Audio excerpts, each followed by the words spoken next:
Bem-vindos, meus amigos, a mais um estudo do nosso canal, estudo do Espiritismo.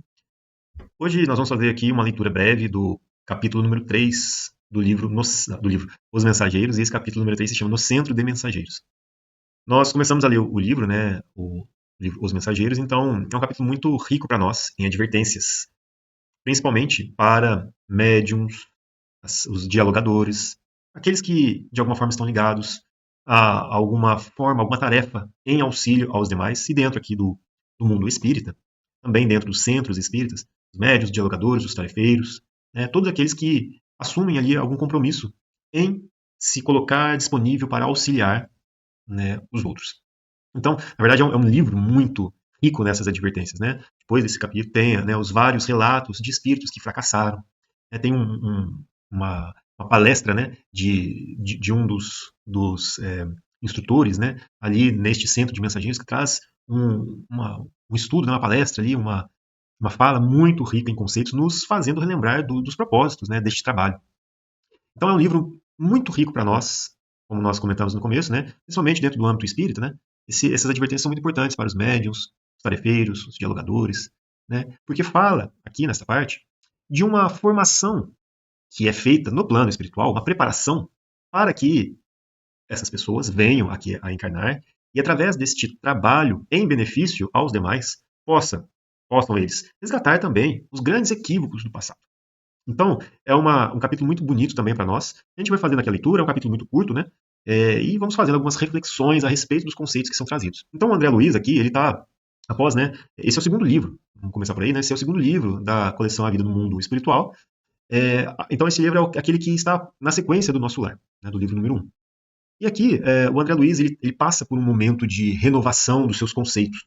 É um momento em que ele começa, inclusive, relatando né, o seu tédio com relação às coisas que ficaram para trás da Terra, né, os seus assuntos particulares ali, né, familiares, que para ele deixaram de alimentar as suas ânsias internas, né, os seus desejos internos de espírito. Então ele expandindo, né, um pouco a sua visão espiritual, agora ele estava interessado em coisas do espírito, do eterno, né? Então, ele sentia, né, vontade de aprender novas coisas, de compreender melhor, né, as leis divinas. E ele busca, né, começa esse processo, né, que a gente tem pelos outros livros também, nesse processo de busca por aprendizado.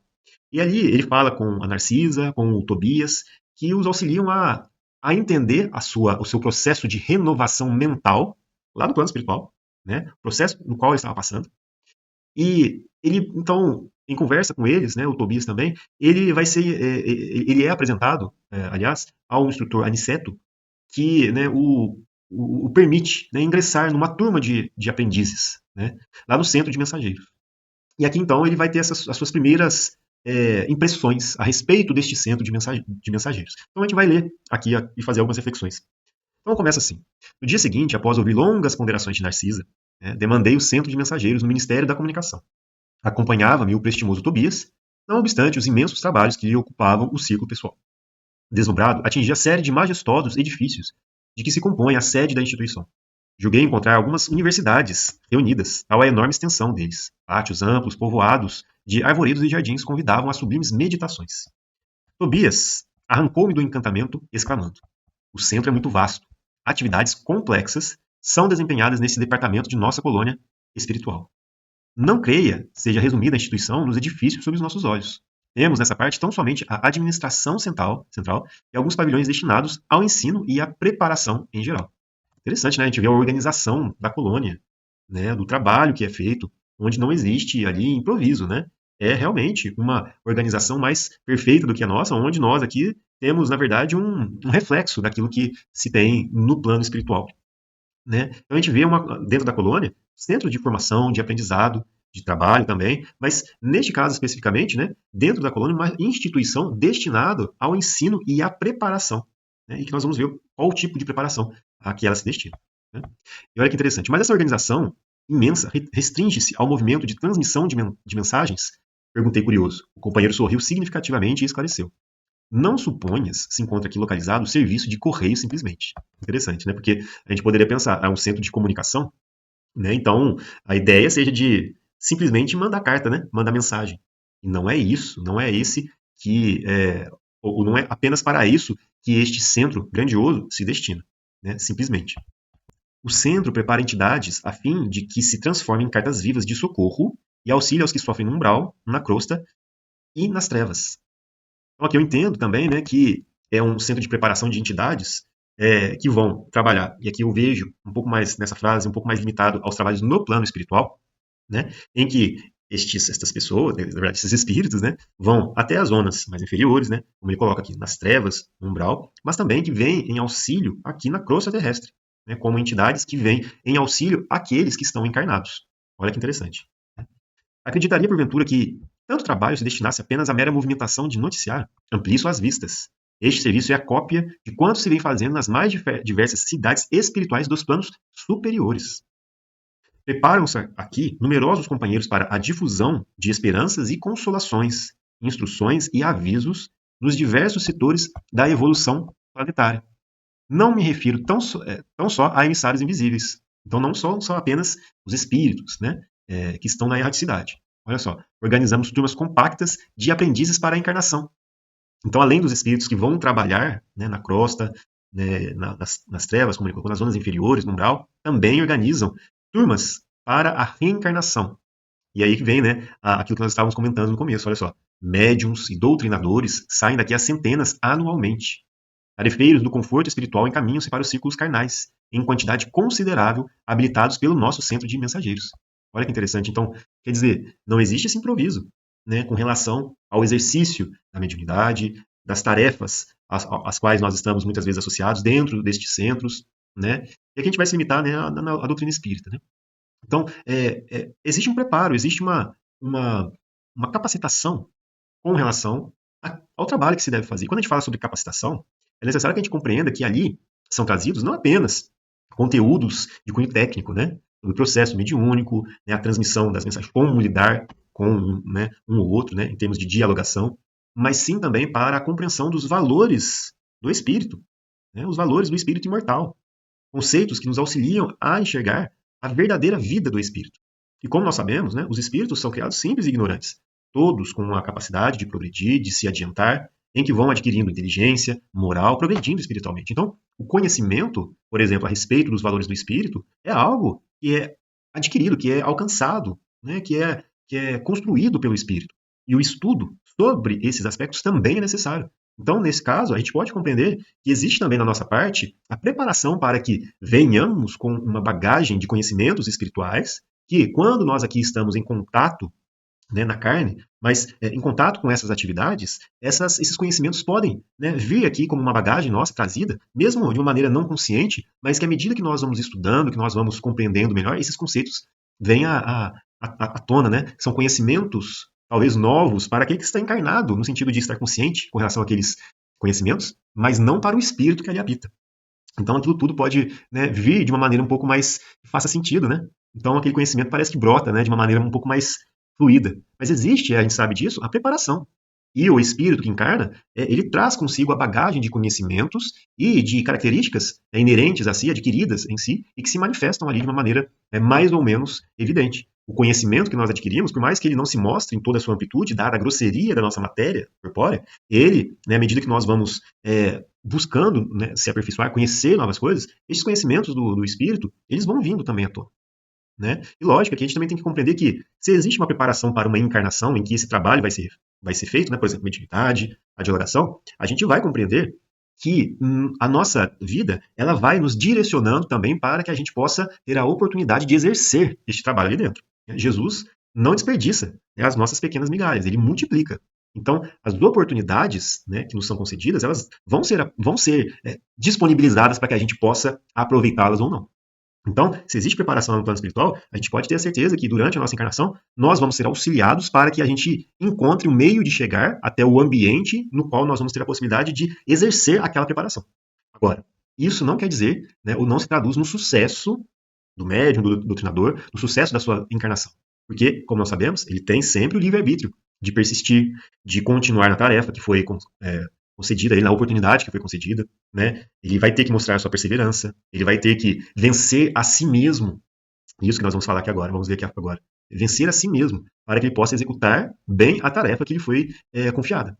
Né? Então, olha que interessante, é uma preparação muito complexa, né? Para que esses espíritos que também venham a encarnar tenham as possibilidades maiores de conseguir realizar aquilo que lhes foi confiado. Né? Então, olha só, André Luiz, que me diz? Interroguei surpreso. Segundo seus informes, os trabalhos de esclarecimento espiritual devem estar muitíssimo adiantados no mundo. Fixou Tobias a expressão singular, sorriu tranquilamente e explicou. Olha que importante. Você não ponderou, todavia, meu caro André, que essa preparação não constitui ainda a realização propriamente dita. Saem milhares de mensageiros aptos para o serviço, mas são muito raros os que triunfam. Olha só. Alguns conseguem execução parcial da tarefa, muitos fracassam de todo. O serviço legítimo não é fantasia. É esforço sem o qual a obra não pode aparecer nem prevalecer. Olha só. Então, essa preparação, ela como ele colocou aqui, te habilita para o serviço, no sentido de te capacitar, te deixar apto para o exercício. Agora, nós não podemos esquecer que somos espíritos ainda, com as nossas imperfeições. E que quando na carne nós vamos lidar com o nosso passado, muitas vezes envoltos nos nossos erros, em que vamos dar muitas das vezes uma possibilidade de expansão às nossas mazelas, às nossas tendências negativas, frutos do egoísmo, do orgulho. Então, vaidade, o orgulho, presunção, também a gente pode se sentir um pouco receoso de seguir em frente com aquela tarefa, esquece os valores do espírito. Às vezes a gente não consegue ver além daquilo que nós conseguimos enxergar dentro dos bens efêmeros que a matéria pode oferecer, o que nos oferece um grande obstáculo para o desprendimento, a renúncia que nós precisamos ter para o trabalho edificante neste ramo. Então, isso tudo faz com que muitos possam vir a fracassar nas tarefas que lhes foram confiadas. Então, olha que ele continua. Longas fileiras de médiuns e doutrinadores para o mundo carnal partem daqui com as necessárias instruções, porque os benfeitores da espiritualidade superior, para intensificarem a redenção humana, precisam de renúncia e de altruísmo. Quando os mensageiros se esquecem do espírito missionário e da dedicação aos semelhantes, costumam transformar-se em instrumentos inúteis. Então, a gente vê aqui, existe a preparação, mas existe um momento em que nós, apesar de todos os benefícios que nos são concedidos, de todo o amparo, inclusive da espiritualidade, dos benfeitores da espiritualidade superior, mesmo com todas essas condições, a gente muitas das vezes exerce o nosso livre-arbítrio, mas esquece do espírito de dedicação, de renúncia, para que a gente possa se dedicar ao semelhante. E o que acontece com a organização física, a preparação que foi concedida para esse espírito encarnado, o que acontece com isso? Ele se transforma em um instrumento inútil muitas das vezes, porque não está sendo colocado em um uso que seja com fins aos propósitos que estavam planejados. Olha, que seriedade, porque é uma quantidade de recursos, de oportunidades e benefícios concedidos por Deus muito valioso. Por que é valioso? Porque nos permite apressar o resgate dos nossos erros do passado. Como nós sabemos, somos espíritos aqui no mundo de provas e expiações. Espíritos que fracassaram no passado e que hoje lutam para vencer a si mesmos, conseguir a iluminação interior, conseguir a transformação moral e, ao mesmo tempo, reparar os equívocos de vidas pretéritas. Então, olha que seriedade, E aí ele continua aqui. Aqui no finalzinho. Há médiums e mediunidade, doutrinadores e doutrina, como existem a enxada e os trabalhadores. Pode a enxada ser excelente, mas se falta espírito de serviço no cultivador, o ganho da enxada será inevitavelmente a ferrugem. O que isso quer dizer, A gente pode vir e se preparar com os melhores recursos, Os doutrinadores que ele coloca aqui, A gente pode colocar assim, dialogadores, por exemplo, com os melhores recursos, evangélicos, os conhecimentos evangélicos, os médiuns com as melhores faculdades psíquicas, dado que é na organização física que se radica a mediunidade. Existe uma modificação no órgão, no corpo, para que essa faculdade possa ser exercida. Então, o aparelho mediúnico é coerente com os propósitos aos quais este instrumento está destinado.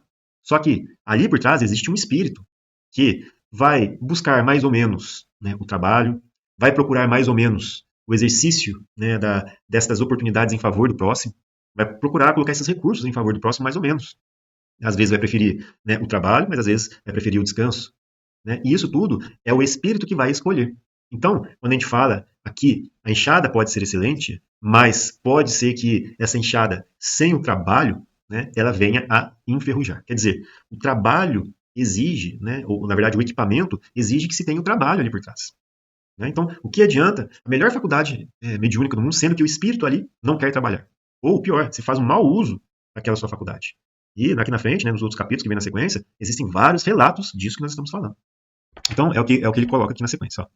Assim acontece com as faculdades psíquicas e com os grandes conhecimentos. A expressão mediúnica pode ser riquíssima. Entretanto, se o dono não consegue olhar além dos interesses próprios, fracassará fatalmente na tarefa que lhe foi conferida. Olha que responsabilidade. Porque o que nos é concedido? São oportunidades. Né? Os recursos nos foram concedidos como oportunidades. Somos espíritos, né, que temos uma bagagem espiritual para trás com erros, com equívocos. Nós não somos espíritos puros. Somos espíritos que precisam trabalhar para reparar os equívocos do passado. Né? Além de buscar a nossa própria transformação, nossa própria iluminação espiritual. Né? E a nossa transformação, nossa reforma moral. Então, para nós, essas oportunidades nos foram concedidas como meios em que nós podemos trabalhar para adiantar, para apressar esse nosso resgate, né, e também avançar no nosso progresso espiritual. Mas não podemos confundir isso com, né, qualidades que o nosso espírito ainda não adquiriu.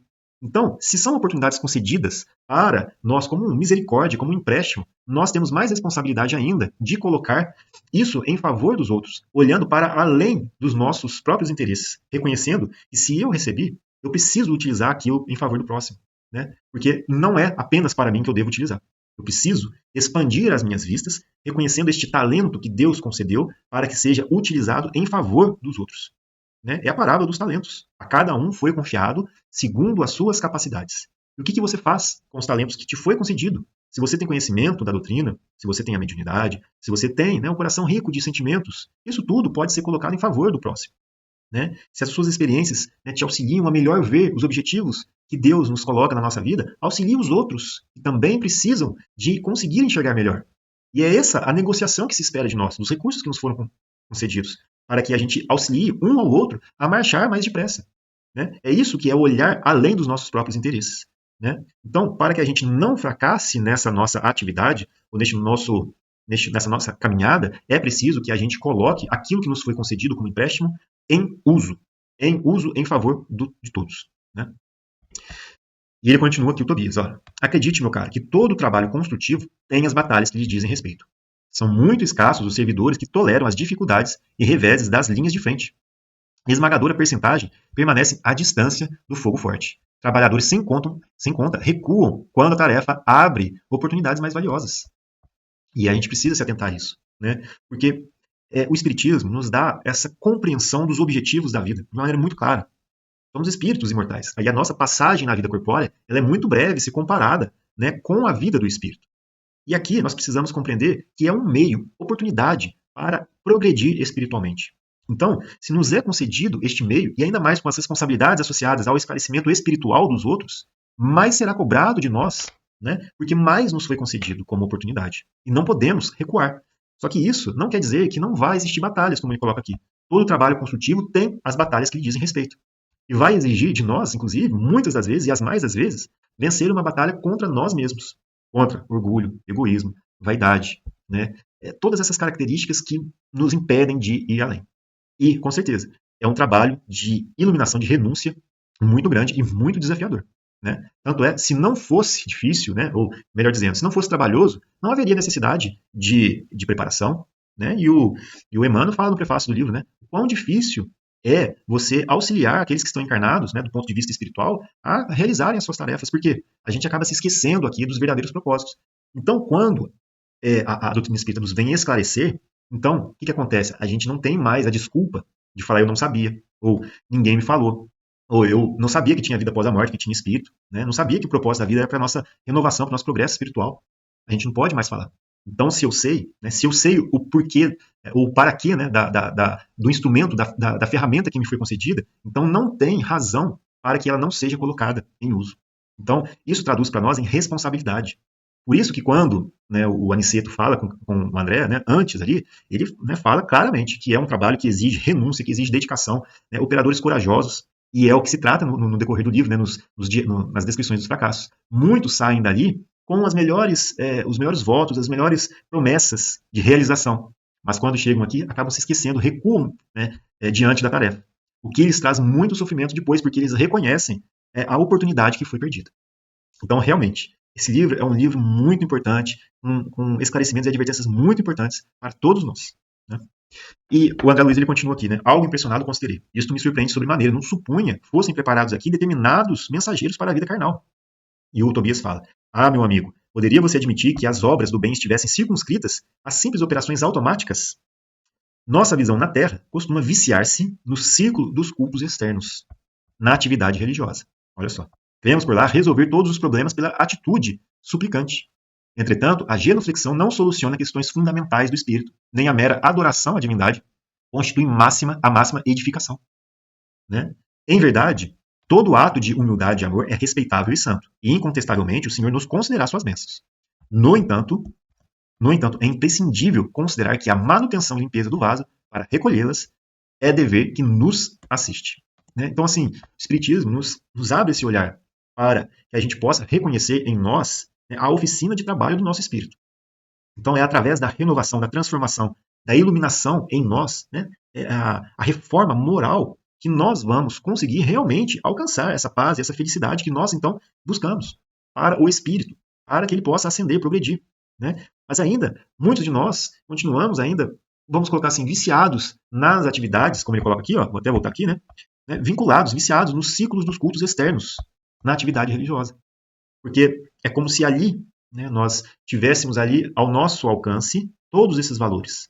Mas, na verdade, esses valores eles têm que nos alcançar para que nós, no nosso dia a dia, em todos os lugares, interiormente, façamos as modificações necessárias ao espírito. Né? Porque, como, né, é colocado, né, no Evangelho, Jesus ele ia para os campos, para as cidades, né, para, né, onde tinham as pessoas, e ali todos eram levados para serem curados. Né? Até ali essa semana aqui. Quer dizer, Jesus não estava, né, simplesmente circunscrito, vamos colocar assim, né, ou isolado dentro de um templo, né, como se ali fosse o local onde as pessoas pudessem ter acesso a ele. Não, ele estava trabalhando em todos os lugares. Né? E o seu trabalho em todos os lugares nos mostra que a ação que nós temos que fazer em nós se encontra em todos os ambientes e em todos os instantes do nosso dia. Dentro de casa, dentro do nosso trabalho, dentro, né, da onde nós estamos trabalhando, né, espiritualmente falando, colocando assim, ou seja, em todos os lugares, porque é através dessa transformação que também nós vamos ser instrumentos de Deus. Né? Os espíritos superiores nos concedem os auxílios mediante o nosso esforço no bem. Então, onde quer que nós estejamos, se nós quisermos, por exemplo, desenvolver a nossa mediunidade, nós busquemos auxiliar os outros que cruzam o nosso caminho, né, com mensagens positivas, com conselhos edificantes, né, com auxílio com as nossas palavras e compartilhando, às vezes, aquele pouco que a gente tem, né, com relação, né, a questões muito profundas que nos consolam tanto, né, que seriam de imensa riqueza para aquele que hoje está ali ao nosso lado, mas não tem esse conhecimento. Né? Então, isso para nós é muito importante de ser refletido. E ele continua então, Tobias. Não preparamos, pois, neste centro, simples postalistas, né? Ou seja, aqueles que, né, vão entregar a carta, mas espíritos que se transformem em cartas vivas de Jesus para a humanidade encarnada. Né? Ou seja, a transformação, né, daquele espírito é que vai, né, mostrar, evidenciar, né, os ensinamentos verdadeiros de Jesus. Olha que interessante, né? Então não é simplesmente, falando principalmente da mediunidade, não se trata simplesmente de ser um meio, né, e a mensagem, né, ser transmitida. Não é como ele fala aqui, né? Não preparando simples postalistas, porque o objetivo por trás, com relação ao médium, é muito maior, porque é o trabalho de transformação nele mesmo, né, através do trabalho dignificante que ele faz em se colocando, né, em favor do próximo, que vai permitir que ele se engrandeça. Né? É isso que se espera. Né? E fazer um bom uso da mediunidade, porque nesse livro mesmo traz alguns relatos, né, daqueles que usaram mal a sua faculdade para ganhos materiais, né, ou não deram a sua devida seriedade, enfim. Né? Então, realmente, a mediunidade é para que nós também, enquanto médiums, possamos ver um meio de transformação, uma oportunidade que nos auxilia na nossa redenção espiritual, em que o trabalho que hoje nos é concedido como uma oportunidade nos permite resgatar os grandes equívocos do passado. E aí ele continua aqui. Pelo menos, este é o programa de nossa administração espiritual. E aí o André Luiz, né, nos traz. Calei emocionado, ponderando a grandeza dos ensinamentos. Meu companheiro, após longa pausa, prosseguiu observando. Raros triunfam, porque quase todos estamos ainda ligados a extenso pretérito de erros criminosos que nos deformaram a personalidade. Em cada novo ciclo de empreendimentos carnais, acreditamos muito mais em nossas tendências inferiores do passado que nas possibilidades divinas do presente, complicando sempre o futuro. Né? Aqui, né, nessa frase, a gente tem, né, o simbolismo da porta larga e da porta estreita que Jesus nos traz. Porque essas nossas tendências inferiores, né, do passado, que hoje parece que vêm à tona em nós, nos impelem, né, nos influenciam a seguir por esse caminho que é mais largo, que é mais fácil, né, que nos deixa cômodos ali, que nos tira da zona de conforto. Agora, em todos os momentos, nesse nosso presente, nesse exato momento, nós estamos abrindo sempre uma porta. A cada instante de tempo, nós estamos abrindo uma porta. Por quê? Essa porta representa as escolhas que nós fazemos hoje. As escolhas, exercendo o nosso próprio livre-arbítrio para escolher onde que nós estamos indo, o que nós vamos procurar, que é o nosso futuro. Então ela abre, essa nossa porta abre para um futuro, logo ali. E o que nós plantamos hoje? É um esforço em nós mesmos, é o trabalho edificante, é o estudo, o aperfeiçoamento do nosso espírito, é a reforma íntima. Se é isso que nós estamos plantando hoje, né? Se é isso que nós estamos buscando, então é o que ele fala aqui. Né? Nós estamos pensando nas nossas possibilidades divinas, né? Exercendo elas no presente para que elas reflitam no nosso futuro. Isso é muito importante de se refletir. Então vou até ler aqui de novo. Né? Raros triunfam porque quase todos estamos ligados a extenso pretérito de erros criminosos que nos deformam a personalidade. Em cada novo ciclo de empreendimentos carnais, ou seja, cada encarnação, acreditamos muito mais em nossas tendências inferiores do passado que nas possibilidades divinas do presente, complicando sempre o futuro. É desse modo que prosseguimos por lá agarrados ao mal e esquecidos do bem, chegando por vezes ao disparate de interpretar dificuldades como punições, quando todo obstáculo traduz a oportunidade verdadeiramente preciosa aos que já têm olhos de ver. Então, essa frase, né, traduz também um grande crescimento espiritual, né, do Tobias. Já, né, reconhece nas dificuldades, nos desafios que nos são colocados no nosso dia a dia, como meios para que a gente possa progredir espiritualmente. Quer dizer que esses obstáculos, na verdade, são oportunidades concedidas para nós. Né? É o que é dito a Paulo. Não recalcitre contra os aguilhões. Não lute contra essas dificuldades que estão sendo o remédio para o seu espírito. Lógico, né? O espírito ele vai ter a sua oportunidade, a sua liberdade de escolher.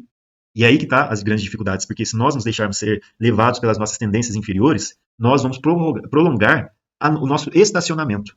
Enquanto se nós fizermos e escolhermos o esforço em nós mesmos, no trabalho, no bem, nós vamos nos adiantarmos nesse processo de reconstrução. E aí o André Luiz termina. Né? A essa altura alcançamos enorme recinto. Centenas de entidades penetravam no vasto edifício, cujas escadarias galgamos em animada conversação. Os aspectos do maravilhoso átrio impressionavam pela imponente beleza. Espécies de flores, até então desconhecidas para mim, adornavam colunatas, espalhando cores vivas e delicioso perfume. Quebrando-me o enlevo, Tobias explicou. As diversas turmas de aprendizes encaminham-se às aulas. Procuremos Aniceto no departamento de instrutores. Atravessando galerias vastíssimas, sempre defrontados por verdadeiras multidões de entidades que buscavam as aulas, em palestras vibrantes. Em pequeno grupo que parecia manter conversação muito discreta, encontramos um generoso amigo da véspera, né, o Aniceto, que nos abraçou, sorridente e calmo. Muito bem, disse alegre e bondoso. Esperava o novo aluno desde a manhãzinha, né, porque ele perguntou para o André Luiz, né, se ele queria realmente, né, se ele quisesse realmente, então que ele fosse lá. Em virtude de Tobias alegar muita pressa, o novo instrutor explicou. Doravante, André, ficará aos meus cuidados. Volte tranquilo. Né? Aqui ele só termina, né? Aqui, só para a gente não ficar sem o final do capítulo, né? Despedi-me do companheiro comovidamente. Notando-me o natural acanhamento, Aniceto determinou um auxiliar de serviço. Chame Vicente em meu nome. E voltando-se para mim, esclareceu. Até agora, Vicente é o meu único aprendiz médico. Vocês ficarão juntos em vista da afinidade profissional. Porque o Aniceto, no capítulo anterior, ele tinha relatado que ele gostava de separar, né, os trabalhadores, né, os aprendizes ali, em grupos que mantivessem uma certa afinidade com relação às atividades profissionais que haviam exercido na sua última encarnação. Né, que isso auxiliava no engrandecimento das discussões ali de aprendizado sobre um determinado tema. Então, o Vicente, que era médico, e o André Luiz também, eles então ficaram juntos neste processo de aprendizagem. Né, ou pelo menos aqui agora. Não havia decorrido 3 minutos e tínhamos Vicente diante de nós. Vicente falou Aniceto sem afetação. André Luiz é o nosso novo colaborador, pois também médico nas esferas carnais. Creio, pois, que ambos se encontraram à vontade, partilhando a mesma experiência.